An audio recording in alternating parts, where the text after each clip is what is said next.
नमस्कार दोस्तों, स्वागत है आपका अपने YouTube channel GK Rajesh Chaudhary पर। और हमने 10th क्लास के YouTube पर 2 चैप्टर डाले थे, डेमोक्रेसी, लोकतंत्र, उपभोक्ता, विधिक जागरूकता और सूचना का अधिकार। और आज हम लेंगे तीसरा चैप्टर जो डालेंगे हम मुद्रा और वित्तीय संस्थाएं। यहाँ से भी बोर्ड एग्जाम में जो है वो कितने नंबर का प्रश्न पूछा जाता है, यहाँ से भी बोर्ड एग्जाम में 4 नंबर का प्रश्न पूछा जाता है। तो हम देखेंगे इसको। सबसे पहले अपन देखेंगे मुद्रा की परिभाषा। किसकी परिभाषा? मुद्रा की परिभाषा। तो मुद्रा की परिभाषा की बात करता हूं तो अर्थव्यवस्था में कोई भी ऐसी वस्तु जो विनिमय के माध्यम मूल्य के भंडार मूल्य के मापन का कार्य करे, उसे हम क्या बोलते हैं? मुद्रा। जैसे हम भारत में मुद्रा को हम क्या कहते हैं? रुपया। क्या बोलते हैं? रुपया।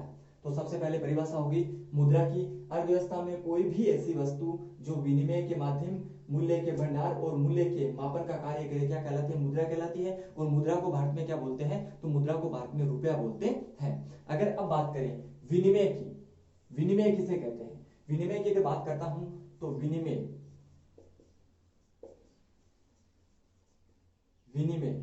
की बात करता हूं मैं तो जब किसी वस्तु या सेवा का मुद्रा या किसी अन्य वस्तु या सेवा के बदले आदान प्रदान करना क्या कहलाता है? विनिमय। जब किसी वस्तु या सेवा का मुद्रा या किसी अन्य वस्तु या सेवा के बदले क्या करना? आदान प्रदान करना ही क्या कहलाता है? विनिमय। जैसे आपने कोई वस्तु खरीदी तो अगर आपने वस्तु के बदले उसको वापस वस्तु दी तो ये वस्तु विनिमय होगा। अगर आपने कोई वस्तु खरीदी उसके बदले आपने पैसे दिए, आपने एक बाइक खरीदी, ठीक है, और आपने उसको बाइक के क्या दिए? पैसे दिए, तो ये क्या हो गया? विनिमय। ठीक है, वस्तु के बदले वस्तु देना, वस्तु विनिमय, वस्तु के बदले मुद्रा देना, मुद्रा विनिमय। ठीक है, तो ये था अपने विनिमय को लेकर।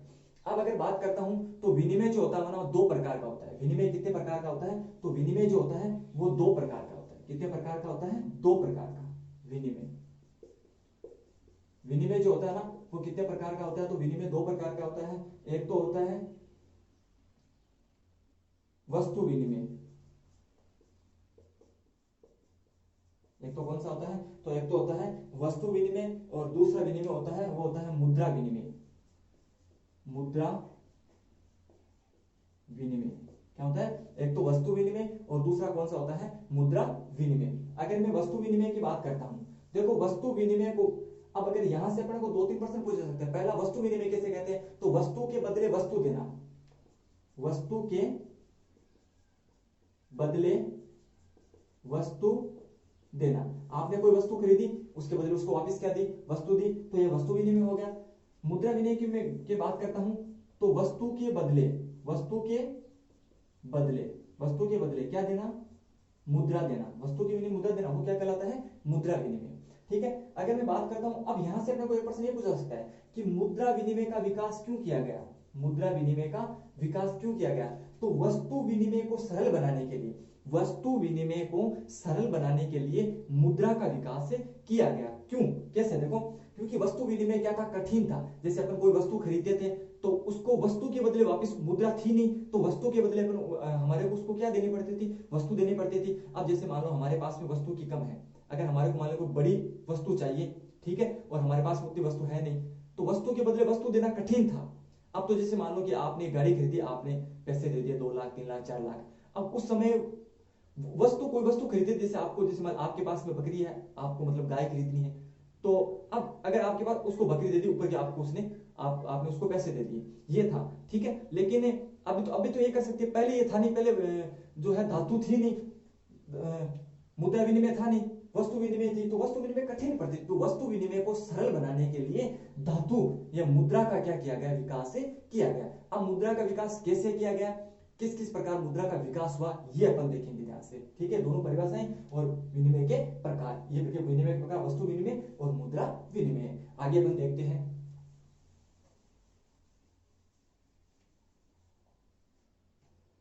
अगर आगे अपन और अधिक मुद्रा की जानकारी लेते हैं, मुद्रा की, तो इसको हम बोलते हैं मनी।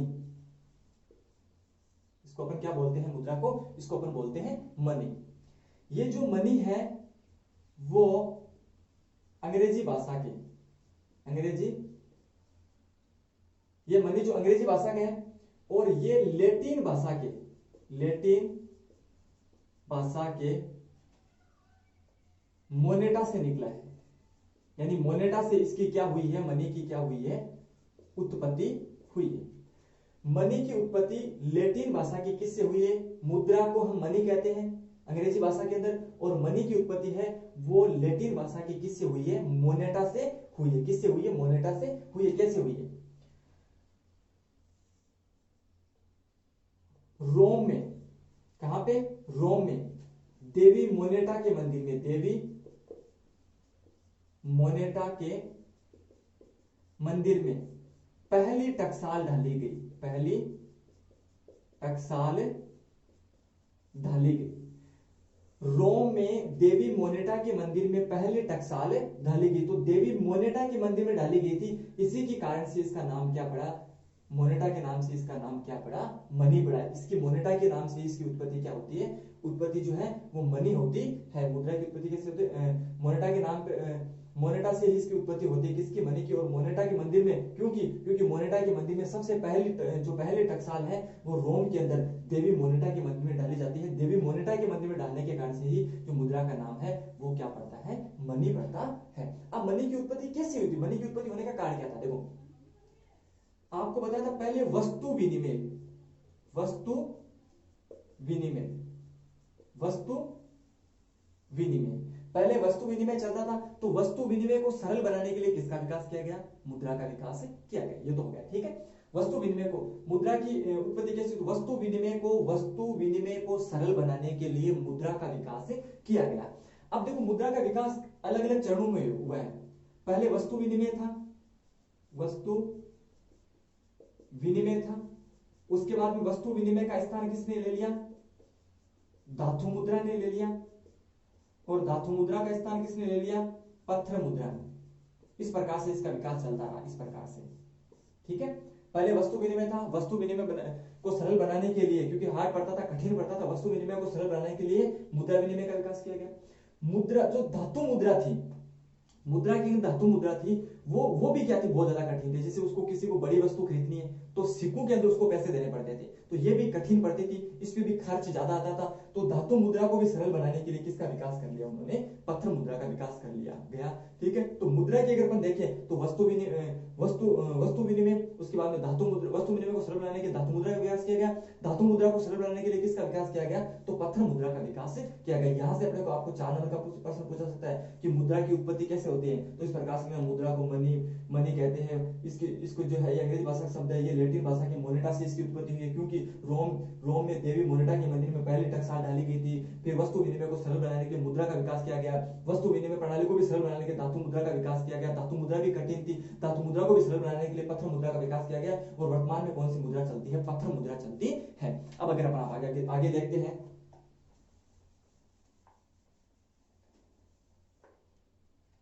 आगे अगर मैं बात करता हूं तो भारत में रुपया जारी करने का जो काम है वो किसके द्वारा किया गया था, शेरशाह सूरी के द्वारा। किसके द्वारा किया गया था, भारत में रुपया जारी करने का काम शेरशाह सूरी के द्वारा किया गया था। और कब किया गया था, तो 1540-1545 के मध्य किया गया था। कब किया गया था, शेरशाह सूरी द्वारा भारत में रुपया जारी करने का काम किया गया था 1540 से 45 के मध्य। ग्रांड ट्रंक रोड का निर्माण भी किसके द्वारा करवाया जाता है, शेरशाह सूरी के द्वारा करवाया जाता है। अगर मैं आगे बात करता हूं तो भारत में जो है वो रुपया जारी करने का काम कौन करती है, तो RBI, reserve bank of India जो है वो भारत में रुपया जारी करने का काम करती है। अगर मैं आगे बात करता हूं, अब यहां से अपन एक लेंगे विमुद्रीकरण। विमुद्रीकरण किसे कहते हैं, तो जो प्रचलित मुद्रा की कानूनी वैधता समाप्त करके उसे प्रचलन से हटाना क्या कहलाता है? विमुद्रीकरण कहलाता है। और इसकी जो विमुद्रीकरण है अभी कुछ साल पहले किया गया था हमारे माननीय श्री प्रधानमंत्री नरेंद्र मोदी जी के द्वारा। कब किया गया था? 8 नवंबर 2016 को विमुद्रीकरण किया गया था। 500 और 1000 के जो नोट थे उनका क्या किया गया था? 500 और जो 1000 के नोट थे उनका क्या किया गया था? उनका विमुद्रीकरण किया गया था। यानी जो प्रचलित मुद्रा की कानूनी वैधता, प्रचलित मुद्रा ये थी 500 और 1000, उनकी कानूनी वैधता क्या कर दी? समाप्त करके, और ये इनकी जो प्रचलन था ये चल रहे थे, इनको चलने से क्या कर दिया गया? हटा दिया गया। जो मुद्रा चल रही है उसकी कानूनी वैधता को समाप्त करके उसे प्रचलन से हटाना ही क्या कहलाता है? विमुद्रीकरण कहलाता है। जिसे कुछ समय पहले किया गया था 8 नवंबर 2016 को। किसके द्वारा किया गया था? तो नरेंद्र मोदी के द्वारा 8 नवंबर 2016 को है वो जो प्रचलित मुद्रा थी उसकी कानूनी वैधता को समाप्त कर दिया गया, समाप्त कर दिया गया। ठीक है, और इसी को हम क्या कहते हैं? जो है विमुद्रीकरण कहते हैं। अब मुद्रा के अगर विकास की बात करते हैं अपन, हमने वापस एक बार देख ली थी, पहले देख ली थी मुद्रा का विकास। मुद्रा का विकास हमने देखा था, मुद्रा का विकास। ठीक है, तो वस्तु विनिमय को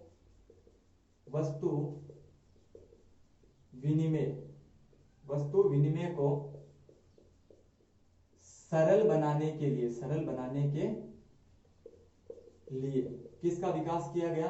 तो मुद्रा का विकास किया गया। वस्तु विनिमय को सरल बनाने के लिए मुद्रा का विकास किया गया।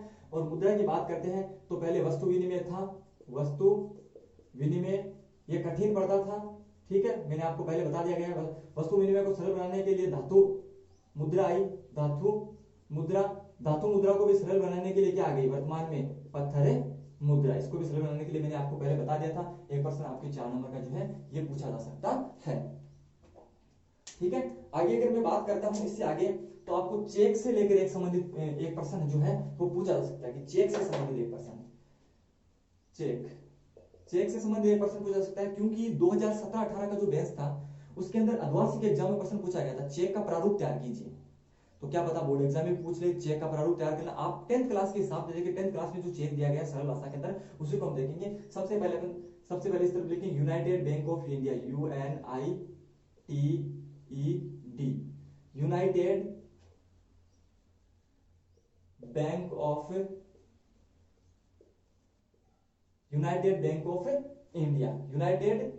Of India. सबसे पहले आपको यूनाइटेड बैंक ऑफ इंडिया ये लिखना है। उसके बाद में यहां पे रुपए, कितने रुपए दिए हैं वो लिखना है।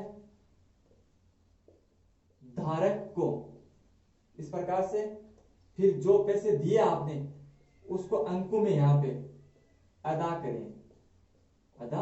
करें। ठीक है, जैसे मान लेते हैं कि 100 रुपए आपने दिए हैं या 200 रुपए आपने दिए हैं, तो यहाँ पे हो जाएगा इस प्रकार से 100 रुपए, या इंग्लिश के अंदर लिखना है 100, यहाँ पर कर सकते हैं 100 रुपए। ठीक है, और इस तरफ जो है वो अपना क्या हो जाएगा? अकाउंट नंबर हो जाएगा। इस प्रकार से इतना छोटा सा आपको प्रारूप तैयार करना है 10th क्लास के हिसाब से। यूनाइटेड बैंक ऑफ इंडिया, रुपए, धारक को फिर अदा करें और यहाँ पे अकाउंट नंबर। इस प्रकार का आपको प्रारूप तैयार करना है, क्योंकि 2017-18 वाले बेंच में द्विभाषिक एग्जाम में पूछा गया था, तो क्या पता बोर्ड एग्जाम में पूछा जा सकता है। इस चेक के बाद में अगर हम आगे बात करते हैं तो एक आता है निवेश। एक तो शब्द आता है निवेश, एक शब्द आता है बचत, एक शब्द आता है साख। निवेश, बचत और साख। निवेश किसे बोलते हैं? अपन कह सकते हैं, निवेश की बात करता हूं मैं तो अर्थव्यवस्था में उत्पादक क्षमता, अर्थव्यवस्था में उत्पादक क्षमता में क्या करना? वृद्धि करना। ठीक है, बचत की बात करता हूं तो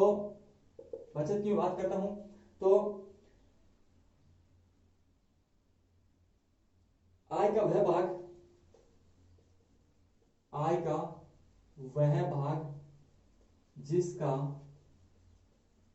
उपयोग नहीं किया जाता है। आएगा वह भाग जिसका उपयोग नहीं किया जाता है, क्या कहलाता है? बचत कहलाता है। साख ऋण या उधार प्रदान करने को, ऋण या उधार प्रदान करने को, अब देखो इसको समझना है। निवेश, आपके पास में जितने पैसे हैं आपने और अधिक किसी चीज में आपने उसमें लगाए और अधिक उसके, जैसे मान लेता हूं मैं आपको कहता हूं कि आपके पास में 2 लाख रुपए हैं। कितने रुपए हैं? 2 लाख। आपने एक छोटा सा वहां पे प्लॉट खरीदा। क्या खरीदा? आपने एक 2 लाख का क्या खरीदा? प्लॉट खरीदा। ठीक है, 1 वर्ष के बाद में इस प्लॉट के 2 लाख में जो खरीदा था उसके आपको कितने मिल गए? 3 मिल गए। 1 वर्ष में आपने 2 और कमा लिए तो आपके पास में कितने हो गए? 5 हो गए। अब उससे बड़ा आपने एक और खरीद लिया। इस प्रकार से तो अर्थव्यवस्था में जो उत्पादक है उसकी क्षमता में क्या होती जा रही है? वृद्धि होती जा रही है। तो इसको हम क्या कह देंगे? निवेश कह देंगे। बचत, जो आपने पैसे कमाए, आय कमाए, उसमें से आपने जैसे मान लो आपने 10,000 रुपए कमा लिए। कितने हजार रुपए कमा लिए? आपने 10,000 रुपए कमा लिए। ठीक है, 10,000 में से आपने मान लो कि 5,000 रुपए खर्च कर दिए। कितने हजार रुपए खर्च कर दिए? 5,000 आपने 5,000 की आपने क्या कर ली? 5,000 की आपने बचत कर ली। तो बचत का जो भाग है, ये 5,000 वाला बचत का जो भाग है बचत की 5,000 की, वो क्या कहलाएगा? वो किस में आएगा? बचत में आएगा। साथ ऋण या उधार प्रदान करने को, जो छोटे छोटे बैंकें होती है, निजी हो सकती है, वो सहकारी हो सकती है, कोई सी बैंक है, वो जिसको पैसों की जरूरत है उसको ऋण प्रदान करती है। प्रदान करने को हम क्या कहते हैं? ऋण या उधार प्रदान करने को क्या कहते हैं? साख कहते हैं। जैसे मान लो कि अपन बात करते हैं, उदाहरण लेते हैं 10th क्लास की बुक से, तो सीकर जिला है। सीकर जिले के ग्राम है मान लो कठारतल।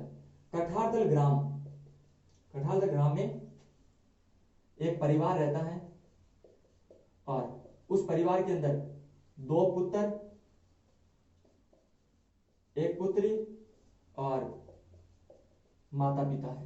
यानी टोटल कितने होंगे? 2 2 4 1 5, यानी टोटल सदस्य कितने हो गए? 5। ठीक है, अब इसमें से एक जो पुत्र है वो पूरे परिवार की जिम्मेदारी उसको दी हुई है, पूरे परिवार को संभाल रहे हैं। तो वो मान लो कि कोई भी एक छोटा मोटा कोई भी एक क्या लगाना चाहता है? उद्योग लगाना चाहता है। तो वो क्या प्राप्त करेगा? साख, यानी क्या प्राप्त करेगा? ऋण या उधार प्राप्त करेगा और अपने परिवार का पालन पोषण करेगा। छोटा मोटा वो क्या करेगा? उद्योग लगा के अपना धंधा स्टार्ट करेगा। उसको अपन क्या कह सकते हैं? छोटी सरल भाषा में कहे तो उसको हम कह सकते हैं साख। अगर मैं आगे बात करता हूँ साख के बाद में बात करता हूँ, तो एक तो आता है संस्थागत स्रोत। बहुत मोस्ट आपके 4 नंबर का प्रश्न डायरेक्टली है, वो बोर्ड एग्जाम में पूछा जा सकता है। एक तो संस्थागत स्रोत और एक गैर संस्थागत स्रोत। संस्थागत स्रोत और एक है अपना गैर संस्थागत स्रोत।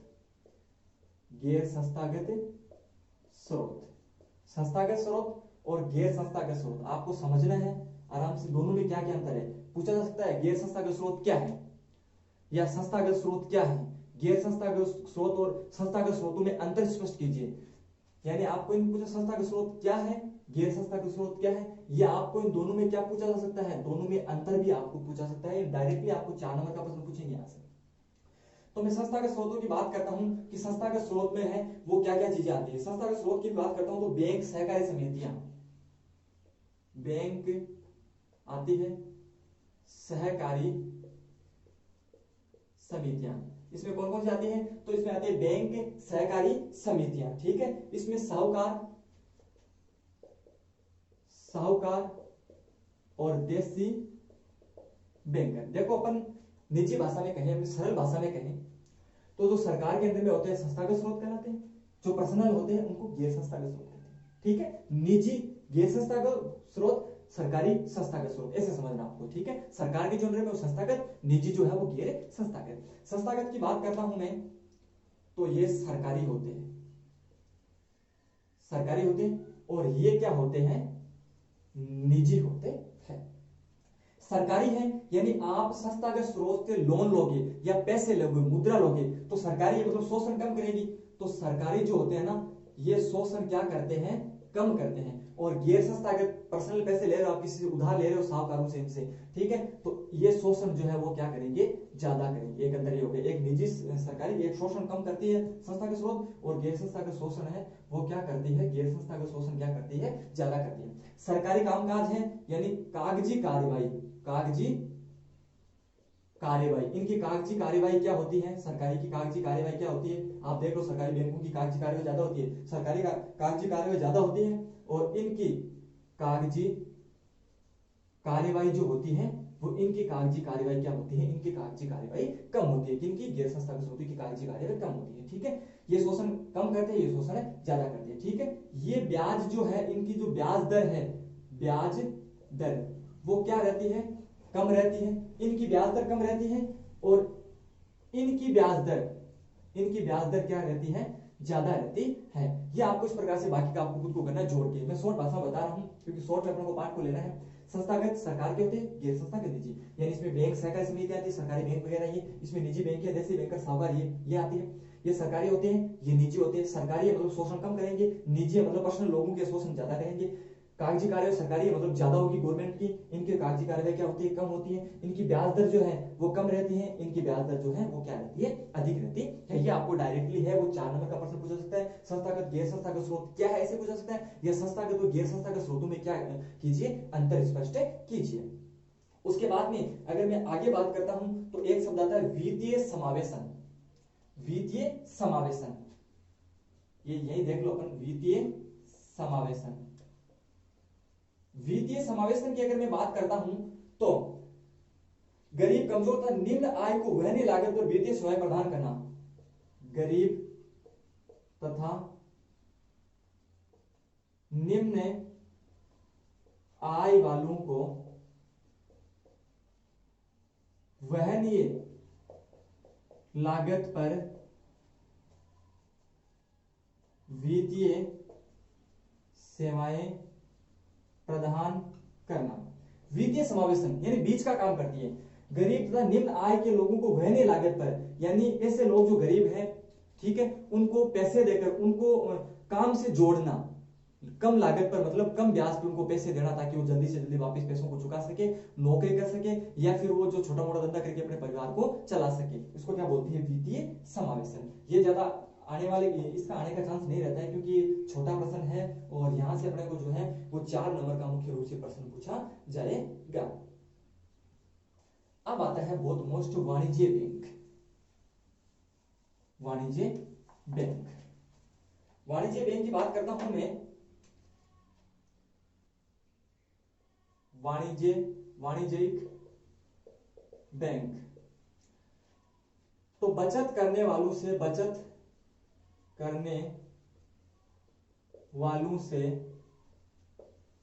पैसे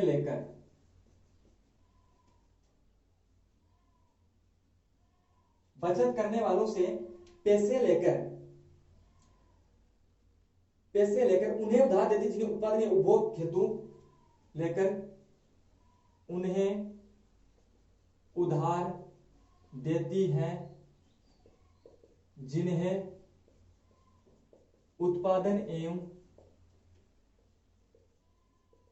उपभोग हेतु धन की आवश्यकता है। बचत करने वालों से पैसे लेकर उन्हें उधार देती है, जिन्हें उत्पादन एवं उपभोग हेतु किसकी आवश्यकता है, तो धन की आवश्यकता है। जैसे अपन मान लेते हैं बैंक जो होती है उसमें जो पैसे बचाना चाहते हैं, जो बचत करना चाहते हैं, उनसे बैंक पैसे लेती है और उन लोगों को ऋण पे यानी ब्याज पे, कम ब्याज पे देती है सहकारी बैंक अपने बड़ा संस्था के स्रोत, गैर संस्था के स्रोत। तो उनपे है जो उन्हें उत्पादन एवं उपभोग हेतु, यानी जिनको कोई धंधा खोलना है या कोई उद्योग लगाना है, छोटा बड़ा उद्योग लगाना है, उनको पैसे ब्याज पे उधार देती है ताकि वो अपना काम स्टार्ट कर सके और अपने परिवार का पालन पोषण कर सके, यानी अपना जो कार्य है वो संपन्न कर सके। तो यानी बचत करने वालों से पैसे लेकर उन्हें उधार देती है, जिन्हें उत्पादन एवं उपभोग हेतु धन की आवश्यकता है, वो कौन सी बैंकें कहलाती है, वाणिज्य बैंकें कहलाती हैं। जैसे अपन बैंक में हमारी बचत को रख के और उस बैंक है उस बचत को उन लोगों को दे देती है ब्याज पे जिनको धन की आवश्यकता होती है, जो अपना परिवार को या जो छोटा मोटा उद्योग खोलना चाहते हैं उनको कम ब्याज पे लोन प्रोवाइड करती है, उनको लोन देती है। अगर मैं थोड़ी सी आगे बात करता हूँ इसकी, तो इसकी वाणिज्य बैंकों की भूमिका की बात मैं करता हूँ। भूमिका कि वाणिज्य बैंकों की क्या क्या भूमिका रहती है। वाणिज्य बैंकों की भूमिका बात करता हूं तो समाज में बचत को बढ़ाना, बचत को गतिशील बनाना, समाज में बचत को बढ़ाना, समाज में बचत को गतिशील बनाना, और उसके बाद संसाधनों का अनुकूलतम आवंटन, उसके बाद में अगर भूमिका के बाद में अगर कार्य की बात करते हैं अपन, वाणिज्य बैंकों की अपन किसकी बात करते हैं, वाणिज्य बैंकों की मुख्य रूप से अपन कार्य की बात करते हैं, तो जमाए स्वीकार करना, जमाए स्वीकार करना, अपन बैंक को ले सकते हैं, ठीक है। ऋण प्रदान करना, जमाए स्वीकार करना, ऋण प्रदान करना, लोकर सुविधा उपलब्ध कराना, लोकर सुविधा उपलब्ध कराना। वाणिज्य बैंकों के बारे में आपको पूछे, वाणिज्य बैंक का वर्णन कीजिए, अगर आपको ऐसा पूछ रहे तो आपको याद रखना है वे बैंकें जो बचत करने वालों से पैसे लेकर उन्हें उधार देती है जिन्हें उत्पादन एवं उपभोग हेतु किसकी आवश्यकता है, धन की आवश्यकता है। भूमिका की बात करता हूँ, समाज में बचत को बढ़ावा देती है, क्योंकि हमारे पास पैसे वो समाज हम बैंक में रख सकते हैं, हम बचत को बढ़ा सकते हैं, ठीक है। बचत को बढ़ाएंगे तो बचत क्या मिलेगी, गतिशील, जैसे आपने 5,000 जमा कराए, फिर 1,000 रुपए 6 हो गए, फिर आपने 4 जमा कराए 10 हो गए, तो बचत को क्या मिलती है, गतिशीलता मिलती है। कार्य की बात करते हैं तो हमारे से पैसे लेते हैं, जमा जो हम पैसे जमा लेते हैं उसको क्या करती है, स्वीकार करती है, हमें क्या प्रदान करती है, कम ब्याज पे ऋण प्रदान करती है बैंक हमें। और लोकर सुविधा, अगर हमारे पास में सोना चांदी वगैरह कुछ है जो हमारे घर में सुरक्षित नहीं है, अगर हम उसको है वो बैंक में लोकर सुविधा हमें प्रदान करती है, वहां पे अपन उसको रख सकते हैं। ये था हमारे वाणिज्य बैंक को लेकर शॉर्ट के अंदर, ठीक है। आगे अगर मैं वाणिज्य बैंक के बाद में अगर आगे मैं मुख्य रूप से बात करता हूं तो एक आता है देसी बैंकर, देसी बैंकर, एक तो होता है देसी बैंकर, देसी बैंकर, एक मैं आपको समझाऊंगा साहूकार किसे कहते हैं, देसी बैंकर और साहूकार। ये देसी बैंकर होते हैं, ये निजी फर्म होते हैं, निजी फर्म। देसी बैंकर क्या होते हैं, निजी फर्म होते हैं। और साहूकार जो होते हैं वो समय की पूंजी को क्या देते हैं, उधार देते हैं। और ये लोग सबसे ज्यादा क्या करते हैं, ये लोग सबसे ज्यादा करते हैं शोषण, ये लोग जो है वो सबसे ज्यादा क्या करते हैं, शोषण करते हैं। ये निजी फर्म होते हैं, यानी देसी बैंकर है वो पर्सनल छोटी छोटी बैंकें होती हैं, ये भी है शोषण ज्यादा ही करती है। पर्सनल छोटी छोटी बैंकें होती हैं जो लोगों को क्या देती है, ब्याज पे पैसे देती है और जमाएं भी क्या करती है, स्वीकार करती है। साहूकार की बात करता हूं मैं, तो साहूकार जैसे मान लो कोई एक व्यक्ति, अपन लेते हैं गाँव की बात करते हैं, गाँव में मतलब एक व्यक्ति है, ठीक है, एक व्यक्ति है और उसके पास में पैसे क्या है, उसके पास में पैसे अधिक है, उसके पास में पैसे क्या है, अधिक है। अब किसी भी गांव के अंदर किसी गरीब परिवार है कोई, और उसके परिवार में मान लो अपन मानते हैं कोई शादी है, तो शादी है उसको किसकी जरूरत पड़ेगी, पैसों की जरूरत पड़ेगी, तो वो जाएगा किसके पास जाएगा, सीधा जाएगा किसके पास जाएगा, साहूकार के पास जाएगा और उससे क्या लेगा, उससे पैसे लेगा। और किस पे लेगा वो पैसे, तो वो जो ऋण लेगा वो ब्याज पे लेगा, या तो ब्याज पे पैसे ले लेगा। और उसके अलावा साहूकार उसको ये भी बोलेगा उस गरीब आदमी को कि भाई आप जो भी आपके पास में जमीन है, खेत है, या आपके पास में जो भी गहने हैं वो इसके पास में रखेगा साहूकार के पास में, ठीक है। और ये कहेगा कि साहूकार इसको बोलेगा कि भाई 1 वर्ष के बाद में या 2 वर्ष के बाद में ब्याज सहित पैसे लौटा देना, नहीं जो है वो तेरे खेत पे मेरा क्या हो जाएगा, कब्जा हो जाएगा, ठीक है। तो ये गरीब अगर दे देता तो ठीक है, नहीं दे पाता है ये पैसे, अकाल पड़ जाता है, खेती नहीं कर पाता है, नहीं दे पाता है, तो ये है वो जो साहूकार होते हैं ना, ये साहूकार ये उसके खेत पे क्या कर लेते हैं, तो उसके खेत पे क्या कर लेते हैं, कब्जा कर लेते हैं। तो ये सबसे ज्यादा शोषण करने का काम है ना, ये साहूकार लोग करते हैं, जो अपने समय की जो पूंजी होती है ना उसको लोन पे, उसको ब्याज पे लोगों को क्या देते हैं, उधार देते हैं। ये था अपना साहूकार। आगे अपन 2-3 चीजें और देखते हैं। तो एक आता है स्वयं सहायता समूह, ये भी आपको 4 नंबर को प्रश्न पूछा जा सकता है भाई, स्वयं सहायता समूह है, स्वयं सहायता समूह है, स्वयं सहायता समूह है। स्वयं सहायता समूह की बात करता हूं तो 20-25 लोग, 20-25 भी हो सकते हैं, 25-30 भी हो सकते हैं, 40-50, 20-25 लोग स्वयं की पूंजी इकट्ठी करते हैं, स्वयं की पूंजी इकट्ठी करते हैं। स्वयं सहायता समूह है, यानी कि 20-25 लोग जो होते हैं वो मिलकर, 20-25 लोग जो होते हैं वो मिलकर, 20-25 लोग मिलकर स्वयं की पूंजी इकट्ठी करते हैं, ठीक है। जैसे 20-25 लोग मिल गए और अपने उन्होंने पूंजी इकट्ठी कर ली, तो 20-25 लोग मिलकर स्वयं की पूंजी इकट्ठी करते हैं और उसको ब्याज पर लोगों को क्या देते हैं, ऋण देते हैं, यानी लोगों को क्या देते हैं, वो लोग उधार देते हैं, यानी उन लोगों को देते हैं जिनको किसकी आवश्यकता हो, ऋण की आवश्यकता हो। कहने का मतलब 20-25 लोग मिलते हैं, वो कुछ पूंजी इकट्ठी करते हैं और उन लोगों को देते हैं जिनकी ऋण की आवश्यकता, उन लोगों को प्रदान करते हैं वो, और ब्याज पे प्रदान करते हैं, यानी छोटे बैंकिंग का कार्य करते हैं, उनको बोलते हैं स्वयं सहायता समूह।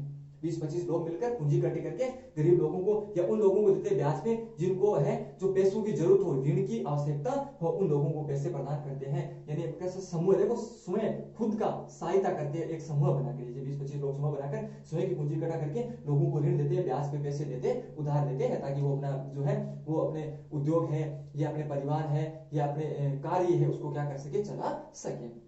अगर 2-3 चीजें इस पार्ट के अंदर अपन और देखें तो एक लास्ट मुख्य रूप से जो आती है वो आती है चिट फंड।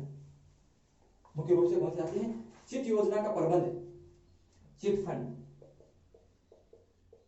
Chit fund. ये चिट योजना का प्रबंध करती है, चिट योजना का प्रबंध। भारत में चलने वाली मुख्य है ये चिट फंड। चिट फंड किसको बोलते हैं, इसके अंदर भी क्या होती है, चिट योजना का प्रबंध किया जाता है। इसके अंदर भी क्या होता है कि इसके अंदर भी मान लो कि 20-25 लोग या इसमें जितने लोग शामिल होना चाहते हैं उसमें लोग पहले तो शामिल होते हैं उसके अंदर, ठीक है। अब वो क्या करते हैं, किस्त के रूप में पैसे देते हैं, किस्त के रूप में। जैसे मान लो कि किस्त कर ले 1000 रुपए किस्त कर ली पर मंथ, उसको एक व्यक्ति को कितने रुपए देने, 1000 रुपए देने। मान लो इसके अंदर 100 व्यक्ति शामिल हुए, 100 व्यक्ति ने 1000 रुपए एक महीने में जमा कराए। जैसे एक महीने में उन्होंने जमा करवाए, दूसरे महीने या तीसरे महीने या उसी महीने किसी दिन वो डिसाइड करते हैं, ठीक है, चिट योजना का प्रबंध करते हैं, चिट योजना का। ये जो पैसे इकट्ठे हुए थे, ये 100 लोगों द्वारा जो 1000 रुपए दिए गए पैसे इकट्ठे हुए थे, इन पैसों को वो एक व्यक्ति को देते हैं, किसी भी एक व्यक्ति को देते हैं। एक को दे सकते हैं, एक जितना लेने से बाकी बचे दूसरे को दे सकते हैं, ठीक है, ताकि ब्याज पे और वो पैसे इकट्ठे करते रहते हैं, ठीक है। या अपन इसको ऐसे कह सकते हैं कि जैसे मान लो जैसे हम अपन मान सकते हैं कि जितने पैसे इकट्ठे हुए, अब जैसे मान लो उसको एक चिट योजना का प्रबंध करते इस प्रकार से, ये मान लो एक घड़ा ले लिया, 100 व्यक्ति जिन्होंने 100 सोने पैसे जमा करवाए थे, ठीक है। अब इसके अंदर वो इनाम रखते हैं, इनाम निकालते हैं। जैसे मान लो जो 100 व्यक्तियों की पर्ची है वो इसके अंदर उन्होंने डाल दी, एक घड़े के अंदर उन्होंने 100 व्यक्तियों की पर्ची को डाल दिया इस प्रकार से, ये मान लो 100 व्यक्तियों की पर्ची को डाल दिया, ठीक है।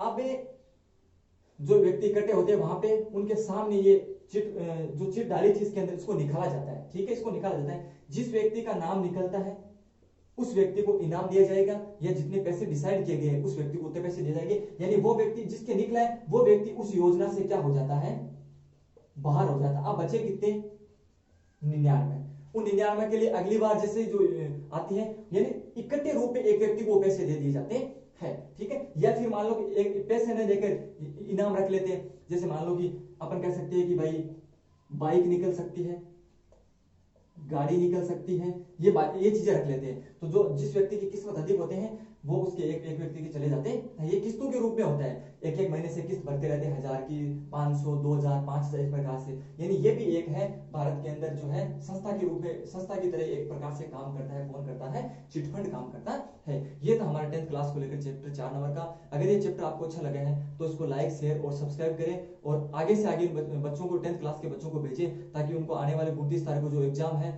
29 जून को एसएसटी का और 30 को मैथ्स का, तो 29 को जो एसएसटी का जो एग्जाम है उसके अंदर उसको उनको फायदा हो सके। धन्यवाद।